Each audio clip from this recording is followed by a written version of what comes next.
Ladies and gentlemen, please welcome Keith Richards.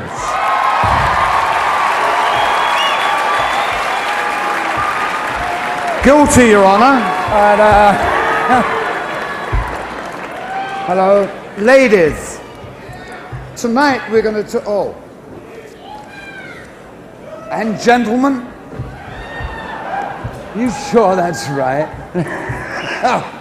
Anyway, welcome. It's only rock and roll. But as it happens, it seems to be rather important. Now, sidemen.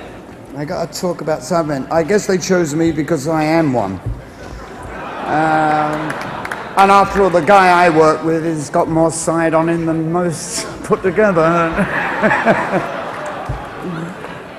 But the most important thing about being, in a band is like, I always thought they should have been called backmen, because really you're sitting there and you're watching this bum with a hairdo, and you're trying to make sure that it doesn't make an ass out of itself. And that's the gig, you know what I mean? And if you're not mentioned, it means you've done your gig really well, and if you are, you usually screwed it up. But it is today my pleasure, really, privilege, really, and even honor. Good, these words. And,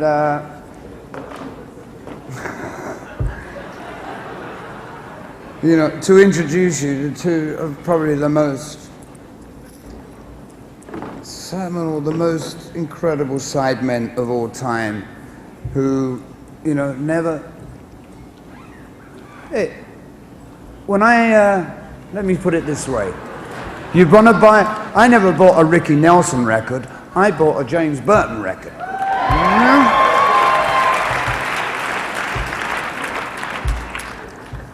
And as far as Johnny Johnson goes, well, it goes even beyond. We all know who he works with, and he probably had a harder time as I do with mine.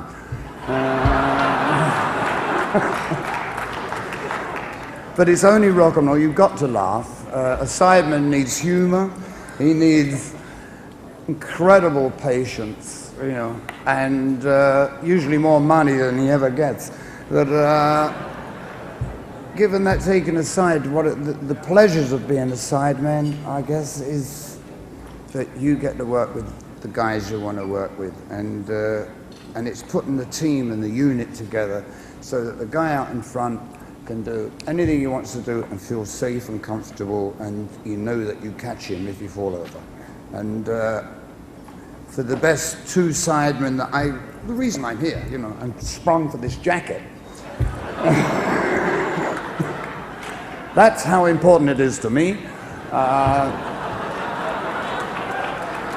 One of the best pianos in the world and one of the best guitars in the world. Leo Fender had no idea what he was making for the man that really knows how to play the Telecaster. And whoever invented the piano, eat your heart out. My pleasure to bring on Mr. Johnny Johnson and JB, Mr. James Burton.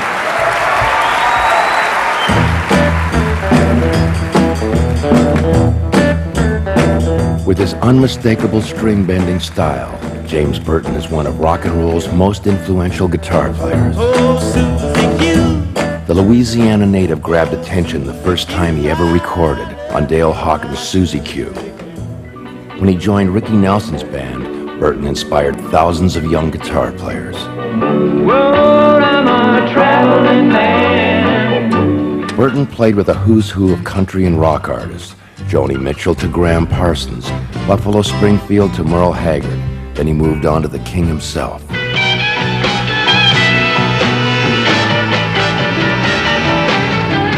From Elvis Presley to Elvis Costello, James Burton is the original guitar man.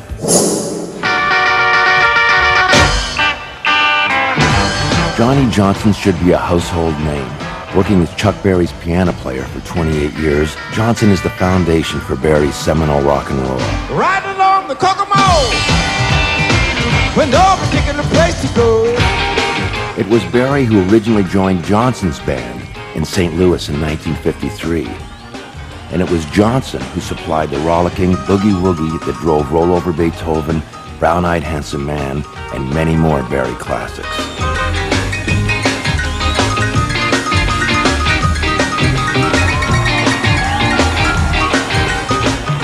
Chuck Berry drove the train in the early days of rock and roll, but Johnnie Johnson was the man who stoked the engine. Ladies and gentlemen, my pleasure to induct, and don't worry, Jimmy and Johnny, it doesn't hurt much. My pleasure. Sidemen, call them what you will, best musicians in the world, James Burton, Johnnie Johnson.